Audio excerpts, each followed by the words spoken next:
Salut à tous les amis, c'est Akan, j'espère que vous allez bien. Aujourd'hui on se retrouve dans une nouvelle vidéo. Nous allons aborder des affaires des époux Ed et Lorraine Warren. Ce sont des gens qui sont caractérisés comme de grands chasseurs de fantômes, des démonologues, qui sont spécialisés dans tout ce qui est paranormal. Il y a déjà eu plusieurs films concernant des affaires qu'ils ont traitées, Conjuring, Conjuring 2, Annabelle, Annabelle 2. Là je vais essayer d'aborder avec vous des affaires qui sont un peu moins connues peut-être. Donc on est parti pour rentrer dans le monde merveilleux des Warren.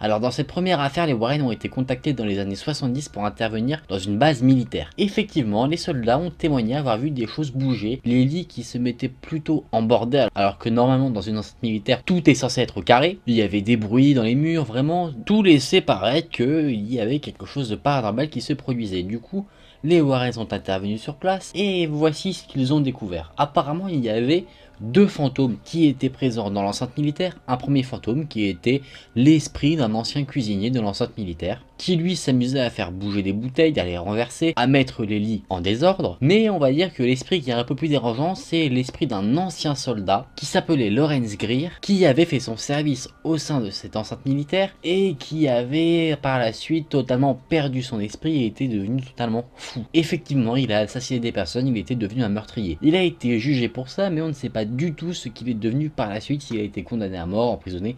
Ça reste un réel mystère. Après, le but des Warren n'est pas d'enquêter sur le passé, sur le monde des vivants. Leur but, c'est de comprendre ce qu'il se passe là où il y a des activités paranormales pour essayer de les chasser. Les Warren ont fait venir un prêtre, ils ont fait exorciser l'endroit et apparemment, les activités paranormales se sont calmées. En tout cas, ça donne envie de devenir militaire. Parce que tu te dis que même dans les enceintes les plus protégées, on peut peut-être se faire attaquer par des petits démons.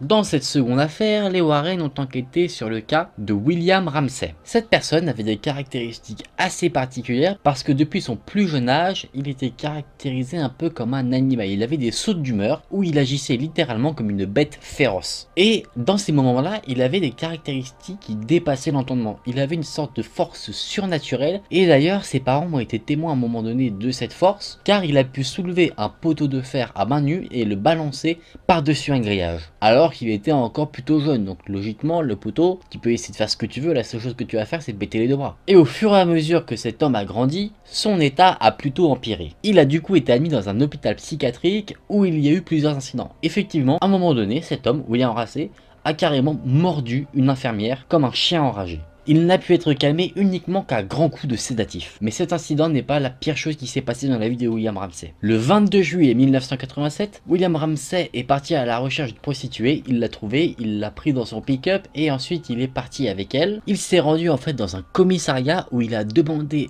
aux officiers de police de l'enfermer dans une cellule pour la sécurité des autres et les policiers étaient assez surpris, ils ont regardé dans leur fichier s'ils n'avaient pas des antécédents criminels sur ce William Ramsey. Ils étaient du coup plutôt contre l'enfermer comme ça sans raison et William Ramsey a commencé à grogner auprès du sergent de police à qui il parlait comme un animal enragé. Ramsey a ensuite saisi le policier par la gorge et il l'a soulevé d'une main à plus de 1,80 m de hauteur. Ramsey a ensuite balancé le policier au travers du commissariat. Il n'a fallu pas moins de 6 hommes pour retenir Ramsey de sa folie. Les témoins de la scène ont avoué que Ramsey en fait il balançait les officiers de police mais vraiment comme des allumettes, comme s'il pesait un poids plume. Bien sûr après ça les officiers de police ils ont enfermé Ramsey quand même parce qu'il venait du coup de commettre un crime devant leurs yeux, agression sur agent. Et quelques instants après l'avoir enfermé, l'ensemble des officiers ont entendu un gros boom venant de la cellule où se trouvait Ramsey. En fait Ramsey avait réussi à détruire une partie des barreaux de sa cellule et à les tordre et en fait il s'était coincé le bras et la tête entre les barreaux et le chef de police qui était présent sur lui à ce moment-là a déclaré qu'il n'avait jamais vu un homme faire ça et pour le calmer ils ont dû lui mettre 3 à 4 fois la dose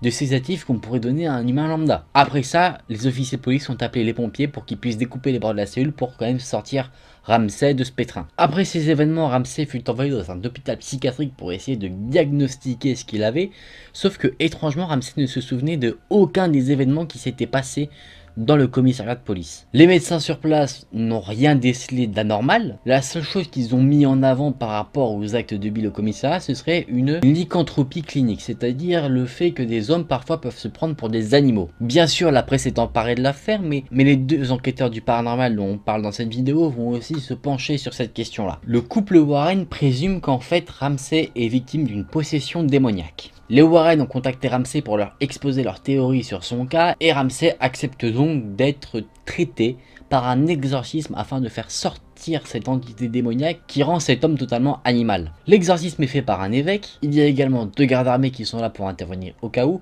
et les époux Warren. Pendant l'exorcisme, il fallait que Ramsay soit constamment retenu. Physiquement, parce que pendant l'exorcisme, il avait tendance à se débattre et à grogner contre l'évêque. À la fin de l'exorcisme, Ramsay était totalement épuisé et couvert de sueur dans un état qu'il n'avait jamais connu auparavant. Après cet événement-là, Ramsay dit qu'il n'a plus eu jamais de transformation animale de sa vie. Qu'il ait eu un traitement médical ou que l'exorcisme ait fonctionné, en tout cas, on ne sait pas réellement ce qu'il s'est passé dans la tête de Ramsay. Les plus rationnels diront qu'il était malade psychologiquement et ceux qui croient au paranormal diront qu'il a été possédé par une entité démoniaque et que l'intervention des Warren a permis de libérer Ramsay de l'entité qui le possédait. On ne sait pas quelle entité le possédait, mais en tout cas c'était une entité qui avait l'air d'avoir des tendances animales. Logique. Ce Ramsay dans la culture populaire, il est considéré aujourd'hui comme le seul cas avéré, entre guillemets, de loup-garou.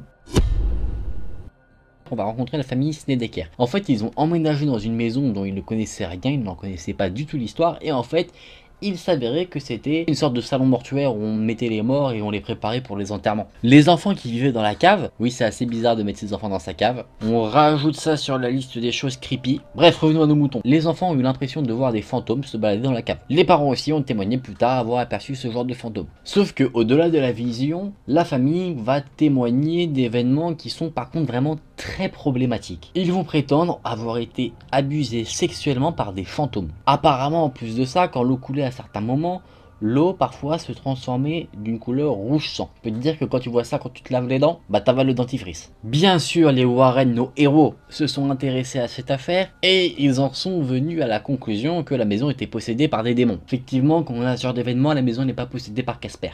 En plus de ça, il semblerait que l'esprit d'une personne qui vivait dans cet endroit restait aussi encore dans la maison. C'était le directeur de ce salon mortuaire qui apparemment, en plus de ça, était un nécrophile. Alors ça, c'était une histoire vraiment très controversée. Il y a d'ailleurs eu des films dessus, parce qu'en fait, cette famille-là est restée 2 ans dans la maison avant de partir. Donc tu te dis, si t'as vraiment autant de problèmes, pourquoi tu ne pars pas avant? Ils ont aussi fait beaucoup d'émissions de télé, des talk shows pour parler de leur histoire. Donc les gens disaient qu'ils cherchaient quand même beaucoup à médiatiser leur affaire, alors que c'était traumatisant. Les Warren ont fait appel à un prêtre qui a exorcisé la maison, qui a béni les lieux.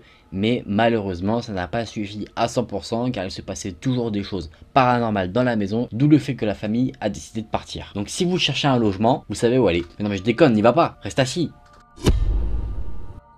Dans cette affaire, on va rencontrer la famille Donovan. La famille Donovan fait l'objet de choses plutôt étranges, c'est-à-dire qu'ils entendent des bruits dans leurs murs, ils entendent des bruits sur du parquet alors qu'il n'y a personne à l'étage.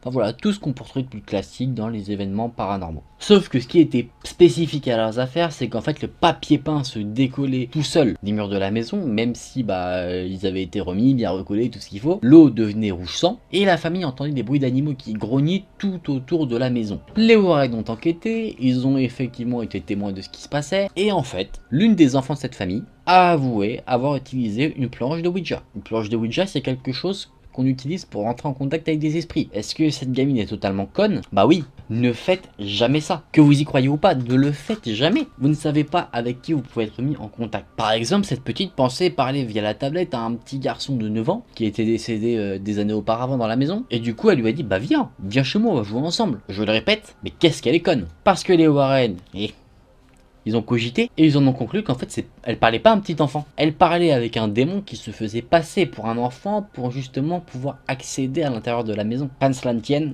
les Warren ils ont procédé à un exorcisme accompagné d'un prêtre qui a permis de réparer les erreurs de cette jeune fille. Du coup les activités paranormales ont pu cesser derrière. Mais j'espère que cette gamine elle a été punie jusqu'à la fin de ses jours. On fait pas des choses comme ça. On fait pas des choses comme ça. C'est non. C'est non. Tu vois un truc de Ouija, tu n'y touches pas. Bon les amis, on referme le livre des affaires Warren et on retourne à la lumière pour se mettre en sécurité.